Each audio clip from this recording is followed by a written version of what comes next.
Today, we're going to dive into a super fascinating field of AI that, believe it or not, you use every single day, probably without even realizing it. We're talking about natural language processing, or NLP. Okay, so let's just jump right in. When you or I see a simple sentence like, the person is running, our brain instantly creates a mental image, right? We see the action, we get the context. But a computer? It just sees a jumble of characters, basically a long string of ones and zeros. This huge gap right here. This is the fundamental problem that NLP was invented to solve. So, what is NLP at its core? Honestly, the best way to think about it is as a translator. It's this whole field of AI that's dedicated to bridging the gap between how we talk and how computers, well, compute. It takes our messy, creative, and often weird human language and translates it into the only thing a computer truly gets: cold, hard math. Now, you might be thinking, okay, that's a neat concept, but is it just for scientists in a lab? No way.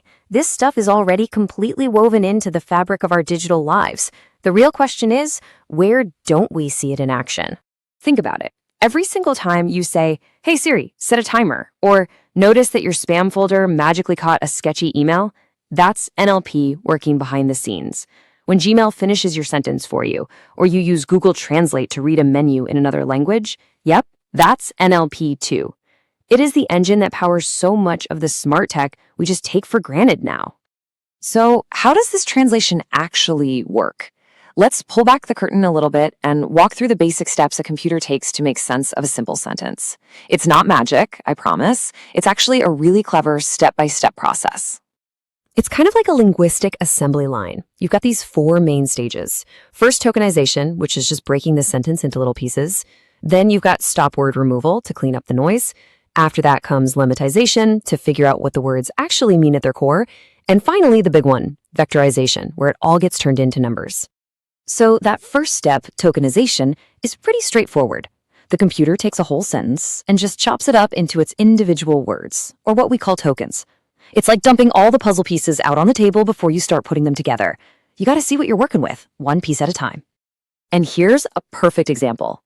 The sentence, "Charles is working for Google," stops being one long single string of text. And boom, just like that, it's now a neat little list of items. Charles is working for Google. Now the computer can start to process them one by one. Okay, next up, the computer does a bit of spring cleaning.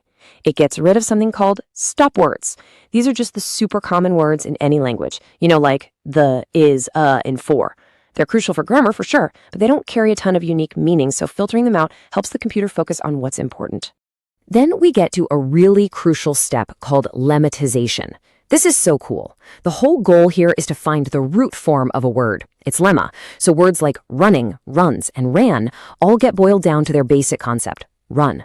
This is a huge deal because it helps the computer understand that all these different variations are really talking about the same idea. All right, so after all that chopping and cleaning and simplifying, we get to the final and honestly the most important part of this whole translation. The computer has to turn these clean, simplified words into the only language it really speaks fluently: numbers. This amazing process is called vectorization. It's sometimes called word embedding, and it's where each word gets converted into a unique list of numbers, a vector. But here's the thing, they aren't just random numbers. They're like coordinates that place the word in a massive, multidimensional space, where its position is defined by its relationship to all the other words. And this is where it gets mind-blowing. In this crazy numerical space, words that have similar meanings actually end up physically close to each other. This means the computer can literally do math with words. You can take the vector for king, subtract the vector for man, and add the vector for woman, and you'll get a result that's incredibly close to the vector for queen. It's like it can calculate analogies. Just incredible. Now, this whole modern data-heavy approach of learning from numbers is actually pretty new. It's a world away from how we used to try and teach computers how to understand us. See, in the old days, we had this rule-based approach. It was like trying to handwrite a giant, perfect grammar book for a computer. It was incredibly slow, and it would break if you gave it anything unexpected. Today's statistical NLP is so much more powerful because we just let the computer learn the rules for itself by reading millions of articles and books and just finding the patterns automatically. So, how do developers actually build all these amazing things? Well, Thankfully, they don't have to start from scratch every time. They get to stand on the shoulders of giants by using these really powerful pre-built toolkits. There are these awesome open source libraries out there. You've got things like NLTK, which is fantastic for learning and experimenting. Then you've got Spacey, which is super fast and built for real-world applications.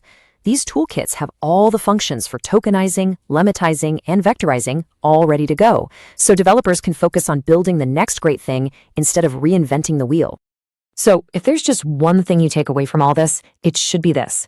The real magic of natural language processing is all about that incredible translation, taking the rich, messy, beautiful world of human language and turning it into the clean, logical, and powerful world of numbers.